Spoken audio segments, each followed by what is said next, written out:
पाली जालोर सिरोही यानी कि पाली संभाग चुनावी माहौल में आज हम फिर से एक बार विश्लेषण के साथ हाजिर हैं। कांग्रेस इन 14 में से 13 सीटों पे प्रत्याशी घोषित कर चुकी है और बीजेपी 14 की 14 में। बीजेपी ने 14 में से अधिकांशतः यानी कि सांचौर को छोड़ के सभी सीटें लगभग रिपीट की हैं। जी हाँ, जैतारण, सोजत, बाली, पाली, सुमेरपुर, मारवाड़ जंक्शन, आहोर, भीनमाल, रानीवाड़ा, सांचौर, रेवदर, आबू पिंडवाड़ा, सिरोही। लेकिन सांचौर सीट पे प्रत्याशी बदला और सांचौर सीट पे बीजेपी सबसे मुखर बगावत का सामना कर रही है। आज के वीडियो में जिक्र करेंगे कि कहां बगावत बीजेपी की है, कहां कांग्रेस की है, क्या समीकरण फिलहाल बन रहे हैं। नमस्कार, मैं हूं प्रदीप, आप देख रहे हैं थिंक 360 और आपसे अपील है कि आपने अगर अभी तक हमें सब्सक्राइब नहीं किया है तो मारवाड़ की राजनीति पे अगर आप खास पकड़ बनाए रखना चाहते हैं तो हमारे वीडियो को लाइक शेयर करें, कमेंट करके अपनी राय बताएं और चैनल को जरूर सब्सक्राइब करें और नोटिफिकेशन वाला आइकन भी आप क्लिक करें ताकि आपको हम लगातार नोटिफिकेट करते रहें कि मारवाड़ पे तगड़ा मसाला आने वाला है। तो शुरुआत करते हैं सांचौर से। जी हाँ, गुजरात से सटा हुआ इलाका, बीजेपी के गढ़ से निकली हुई गुजरात, जो कि कांग्रेस वहां पर तक नहीं मार पा रही है। अहमद पटेल का दौर रहा हो और उसके बाद भले ही हार्दिक पटेल का, लेकिन माहौल नहीं बन पा रहा है।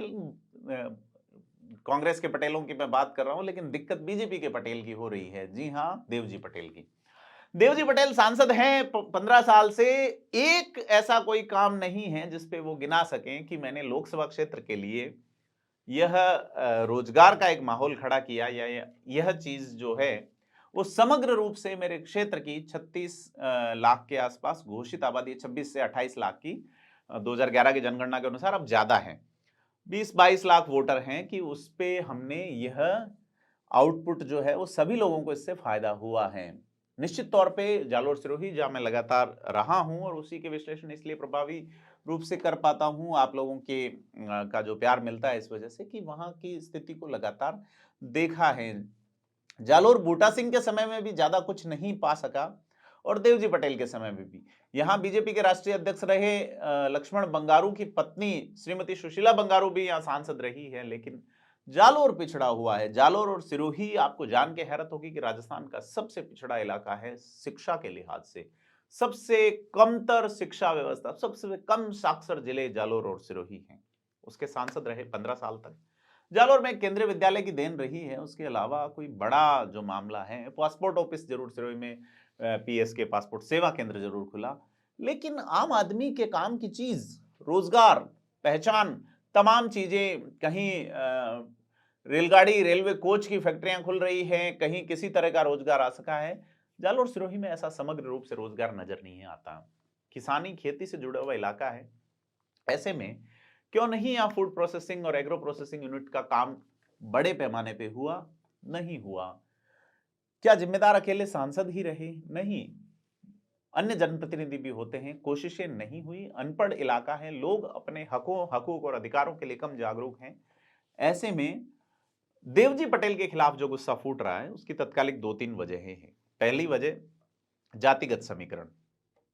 जीवाराम चौधरी को काटने के लिए देवजी पटेल लेके आए दानाराम को। पिछली बार दानाराम हार गए, इस बार दानाराम को कहा जा रहा था कि आपका टिकट होगा, क्योंकि दानाराम ने कड़ी टक्कर दी थी। और ऐसे में यह है कि दानाराम के साथ देवजी पटेल ने धोखा किया, इस तरह की बात चल पड़ी। देवजी पटेल इससे लगातार इनकार कर रहे हैं, लेकिन वहां समीकरण बहुत अलग तरीके का बना हुआ है। सांचौर में वहां पे जो हालात बन रहे हैं, जो माहौल बन रहा है, उसमें यह तय है कि बीजेपी टिकट वापस करने वाली नहीं, और सांचौर में जीवाराम जो है वो बागी होकर चुनाव लड़ेंगे और दानाराम चौधरी उन्हें सपोर्ट करेंगे। पटेल समाज उनको सपोर्ट कर रहा है बड़े पैमाने पे। दो वर्ग है वहां भी, कड़बी और पटेल समाज एक ही तरह के जो है वो धर्मगुरु राजाराम महाराज को मानने वाले लोग हैं, लेकिन उनमें दो फिरके नजर आते हैं।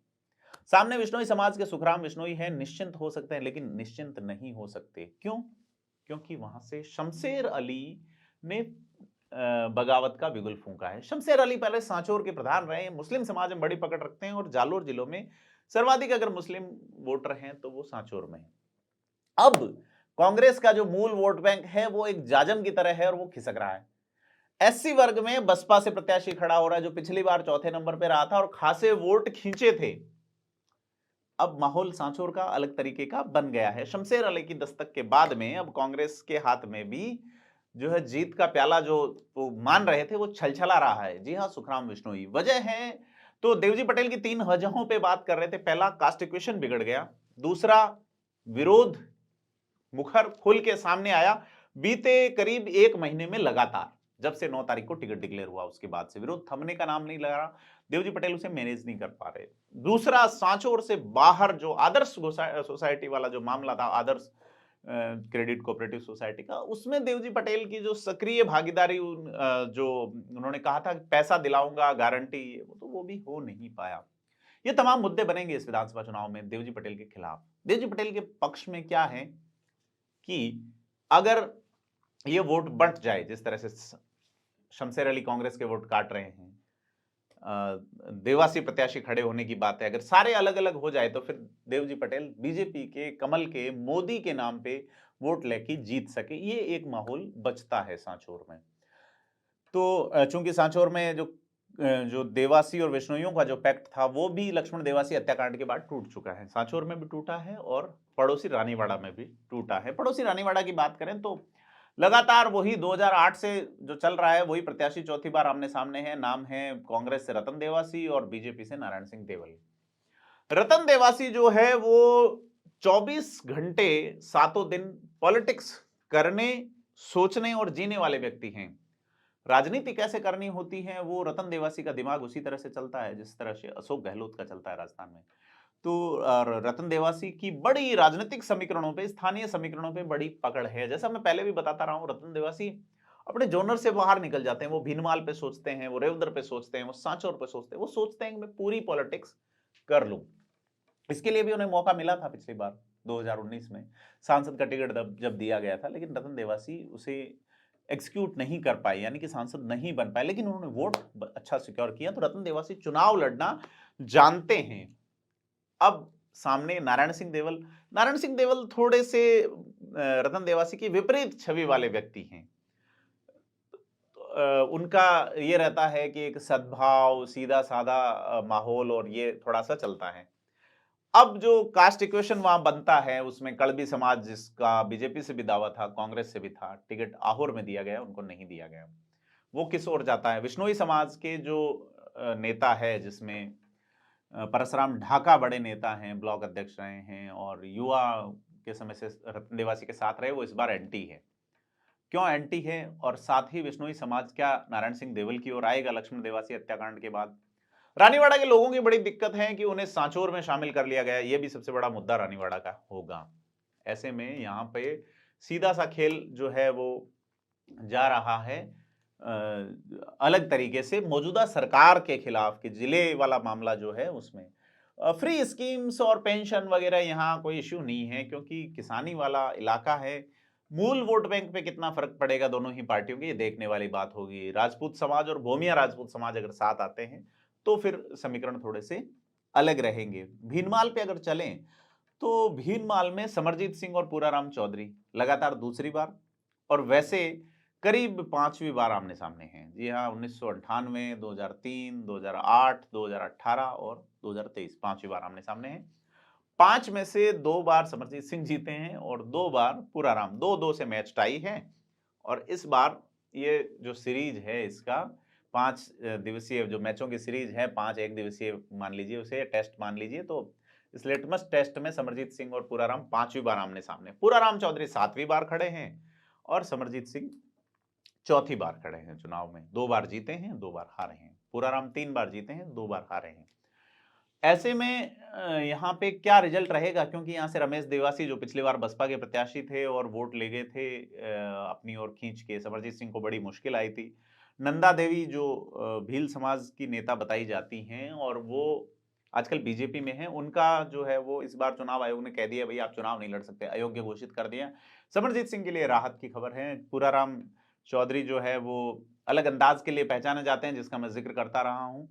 अब की बार क्या करेंगे ये देखने वाली बात होगी, क्योंकि चुनाव बड़ा टक्कर का हो रहा है। समरजीत सिंह के प्रति सहानुभूति की लहर है, तो पूराराम भी अलग माहौल और उसमें है, लेकिन भीनमाल जो इलाका है उसका, भीनमाल का कुछ इलाका सांचौर में चले जाना और भीनमाल को जिला नहीं बनवा पाना पूराराम के लिए बड़ी आलोचना का विषय है। जिस तरह से, लेकिन वो ये कह भी सकते हैं कि उनकी सरकार नहीं थी, इस बार सरकार आ रही है, कुछ नोटिफिकेशन करवाएंगे, ऐसा हो सकता है, इस तरह का दावा किया जा रहा है। एक संत के आत्महत्या या हत्या जैसा मामला था, मौत वाला मामला, जिसमें पूराराम चौधरी का नाम उछला था, उस मुद्दे को भी कांग्रेस बुलाने की कोशिश करेगी। समरजीत सिंह की टीम बुलाने की कितनी कोशिश करती है, देखने वाली बात होगी। अब अगर बात करें पड़ोसी जो एक और विधानसभा जालोर की, यहाँ पे बगावती हुई है कांग्रेस भी और बगावती है बीजेपी भी। बीजेपी से पवनी देवी मेघवाल ने फार्म भरा है और बीजेपी के एक नेता जो पिछली बार निर्दलीय खड़े हुए थे, ओम प्रकाश सीधे सरल व्यक्ति हैं, अकेले एकला चलो रे अकेले दौड़ते हैं, वसुंधरा राजे के बड़े समर्थक हैं, इस बार बसपा से टिकट ले आए हैं। क्या कमाल दिखा पाएंगे, ये एससी के लिए रिजर्व सीट है जालोर। ओम प्रकाश का क्या बटेगा, ये देखने वाली बात होगी। अगर बसपा ने उनको मौका दिया है तो पिछली बार से ज्यादा वोट लाने की उम्मीद बनती है और ये वोट बीजेपी के टूटेंगे। पवनी देवी मेघवाल खड़ी हुई हैं, उनके पीछे कोई इकोनॉमिक सपोर्ट भी है, कुछ लोग और भी तैयार कर रहे हैं, क्या कारण है, लेकिन उनका कहना है कि उनकी टिकट की डिमांड थी, नहीं दिया गया, वो चुनाव लड़ेंगी। अब कांग्रेस में देखा जाए, रमीला मेघवाल को टिकट मिलने के बाद रामलाल मेघवाल, मंजू मेघवाल एक तरफ हैं, चुनाव लड़ेंगे, फॉर्म भरेंगे, क्या होगा क्या नहीं होगा वक्त बताएगा। लेकिन जो इसके पड़ोसी सीट है आहोर सीट पर सबसे जो टिकट घोषित हुआ है, उस टिकट में सीधे तौर पे यह है कि वही कलबी समाज और राजपुरोहित समाज का मुकाबला है। बाकी समाज जो अच्छी संख्या में जो जिसके साथ जाएगा वैसे ही जीत यहां हो सकती है। तो सरोज चौधरी को टिकट दिया गया है यहाँ कांग्रेस की ओर से, बीजेपी की ओर से छगन सिंह राजपुरोहित हैं। यहां फिर कई सारे प्रत्याशियों ने नामांकन दाखिल किया। आम आदमी पार्टी से रणे खां खड़े हुए हैं। रणे खां जो है वो वैसे रेलवे में नौकरी करते रहे हैं और खेजड़ला गांव के रहने वाले हैं। मुस्लिम आबादी जो भी है, अगर वो ले जाते हैं तो कांग्रेस का ही वोट यहां कटेगा। आहोर से ही सटी हुई सिरोही है, सिरोही सीट पे संयम लोढ़ा और ओटाराम देवासी सीधे तौर पे आमने सामने हैं, लेकिन यहाँ हेमंत पुरोहित बागी हो रहे हैं जो बीजेपी के युवा मोर्चा के जिला अध्यक्ष रहे हैं। सिरोही में जो माहौल बन रहा है, ओटाराम देवासी के समर्थन में भी भीड़ जुटी और संयम लोढ़ा के समर्थन पे भी, दोनों एक दूसरे पे आरोप लगा रहे हैं कि नरेगा वाली भीड़ लाए ये वो। लेकिन संयम लोढ़ा के बेटे की जो अतिशय सक्रियता है वो भी मार्क की जा रही है लोगों की ओर से कि कितने विधायक होंगे अगर बनते हैं तो, अगर चुनते हैं तो। लेकिन बीजेपी के सामने भीतरघात की आशंका है, बड़ी आशंका है। ओटाराम देवासी को बाहरी बताते हुए इस तरह का माहौल बनाया जा रहा है। इस सीट पे एक खास चीज ये देखी कि भजनाराम महाराज है, राम नहीं है। पिछली बार कांग्रेस में थे, साले मोहम्मद का प्रचार कर रहे थे प्रतापपुरी के खिलाफ, इस बार ओटाराम देवासी के साथ में आए हैं यहाँ प्रचार करने सिरोही में। कल नामांकन में नजर भी आए भजनाराम, जो कि जय भीम और दलित जो वोट बैंक है उसमें काफी पकड़ रखते हैं। जय भीम के नारे के साथ उनका पिछली बार जीवाराम आर्य के समर्थन में उद्घोष था, इस बार ओटाराम के समर्थन में वो हैं। तो देखना है कि क्या रहेगा भजनाराम का। भजनाराम जब वहां प्रचार करने गए थे तो कुछ जो हिंदूवादी संगठनों के लोगों ने उन्हें धमकियां भी दी थी, फिर उनके बाद उन्हें एक सुरक्षा कर्मी भी उपलब्ध कराया गया था। लेकिन भजनाराम अब मूल भगवा पार्टी में लौट आए हैं। देखना है उनका जो रामस्नेही संप्रदाय है उसका कितना प्रभाव ओटाराम देवासी के पक्ष में पड़ता है। आबू पिंडवाड़ा पे वही ट्राइबल इलाका है, समाराम गरासिया बीजेपी से, कांग्रेस से लीलाराम गरासिया, वहां एंटी इनकम्बेंसी है समाराम के खिलाफ, लीलाराम नए व्यक्ति हैं। देखते हैं लोग किस पे भरोसा जताते हैं, क्योंकि वहां पे बीटीपी और अन्य आदिवासी पार्टियां भी चुनाव मैदान में हैं। रेवदर सीट जो कि सांचौर के पास वाली ही है, रानीवाड़ा सांचौर के, और गुजरात बॉर्डर वाली है, वहां आमने सामने है मोतीराम कोहली और जगसीराम कोहली। जगसीराम 5वीं बार खड़े हैं, लगातार 4 बार जीत चुके हैं, एंटी इनकम्बेंसी है। लेकिन मोतीराम कोहली को मेघवाल समाज की नाराजगी का खामियाजा भुगतना पड़ सकता है और वोट कट सकते हैं। यह एक बड़ी देखने वाली बात होगी। दूसरे समाज जिसमें कड़बी, राजपुरोहित, राजपूत, ये समाज किस ओर जाएगा, यह देखने वाली बात चुनाव परिणाम के लिए निश्चित तौर पे प्रभावित करेगी।